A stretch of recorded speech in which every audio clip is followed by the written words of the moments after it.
চাওক বিজেপি তো সদায় লাভ জেহাদ হিন্দু মুসলিম এইবিলাক কৈ থাকে ফেইলার গভর্নমেন্ট দুই এটা বাদ দি দুই এটা কাম বাদ দি অলপ ডেভেলপমেন্টৰ ওয়াৰ্ক বাদ দি বিজেপি কোনটো কমিটমেন্ট ৰাখিব পাৰিছে আপুনি কওক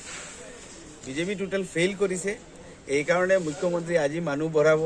কাইলে ডিটেনশন কেম্পত থব পুৰহি আশ্ৰাবুল ইস্যু হ'ব পাৰে নি ক'ত কোনোবাই বিয়া পাতিছে কাৰ লগত গৈছে মই অন ৰেকৰ্ড কৈ আছো যি ইস্যু লৈ তেওঁলোকে ইস্যু কৰি আছে এই ছোৱালীজনী আৰু ল'ৰাটো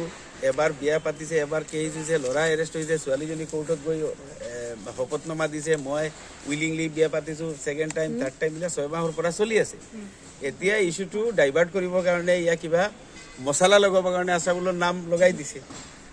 আশ্ৰাবুল তাত কি কৰিব লাগে কোনোবাই বিয়া পাতিছে তাৰ কি কৰিব লাগে এমএলএৰ কি কৰিব লাগে মানে বিধায়ক আবাসলৈ অনা হৈছিল নিৰ্যাতন চলোৱা হৈছিল তাৰ কোনোবা এটা ৱাৰ্কাৰে তাক ফোন কৰিছে যে আহিব তাক আহিবলৈ দিছে সি নাছিলেও বেচাৰা নাথাকা অৱস্থা কেনেকৈ নিৰ্যাতন কৰিব এটা ব্লেকমেইলিং পলিচি এইবিলাক কোনো চিৰিয়াছ কথা নাই যদি কোনোবা কেছ দিছে পুলিচ আছে আদালত আছে আদালতে চাব কোৰ্টে চাব এইবিলাক বিশেষ গুৰুত্বহীন বস্তু বুলি এইকাৰণে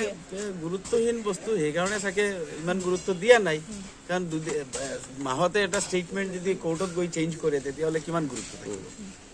ইস্যু ক্ৰিয়েট বা ব্লেকমেইলিঙৰ হেৰি নেকি এইটো হ'ব লাগে কাৰণ 2-3 বাৰ ষ্টেটমেণ্ট নিজৰ ষ্টেটমেণ্ট মোৰ দিয়া নহয় দেই এইটো কোৰ্টত দিয়া ষ্টেটমেণ্ট এবাৰ এটা আৰু এবাৰ এটা 3বাৰ চেঞ্জ হৈ গৈছে 2বাৰ 3বাৰ কোৰ্টতে ষ্টেটমেণ্ট ছোৱালীজনী চেঞ্জ হৈছে সেইকাৰণে ইমান গুৰুত্ব দিব বুলি মই আশা মানে নাভাবো 2022 চনৰ এতিয়া আনিছে এই কেছটো বিজেপিৰ ইস্যু মনাব বিজেপিৰ কাম নাই এইবিলাক ইস্যু বিচাৰি আনে এবাৰ লোৱাৰ কোৰ্টত এফিডেভিট দিলে ছোৱালীজনী আজি আকৌ কৈ আছে থানাত আহি বেলেগ কথা কোৰ্টত এটা ক'ব থানাত এটা ক'ব এইবিলাকতো ইস্যু হ'ব নোৱাৰে ইস্যু হ'ব লাগে মূল্য বৃদ্ধি পেট্ৰল ডিজেল দাম এমপ্লয়মেণ্ট চাকৰি ক'ত গ'ল চাকৰি এইবিলাক হ'ব লাগে আশ্ৰাবুলে ক'ত খালে কোন কি ক'লে আশ্ৰাবুলৰ কোন ৱাৰ্কাৰ কোন ফালে গ'লে এইবিলাক পলিটিকেল ইস্যু হ'ব পাৰে আশ্ৰাবুলক মই সুধিছিলোঁ তেওঁৰ কোৱা মতে তেওঁৰ এটা ৱাৰ্কাৰে তেওঁৰ পিএক ফোন কৰিছে যে আহিব ৰেগুলাৰ অহা যোৱা কৰে আহিছে আহি কৈছে তাৰ ফেমিলি এতিয়া কোনোবা ইয়াততো এনেকুৱা মানুহ নাই আশ্ৰাবুলে ঘৰত ৰখা নাই যে চালি জাৰি চাবি বিয়া পাতিছে নি লিগেল নি বৈধ নি অবৈধ নি তেওঁ বেচাৰা নাছিলে তো এইটো তেওঁৰ জড়াৰ কি আছে তেওঁৰ ইনভলভ কৰাৰ তো একো নাই বিজেপি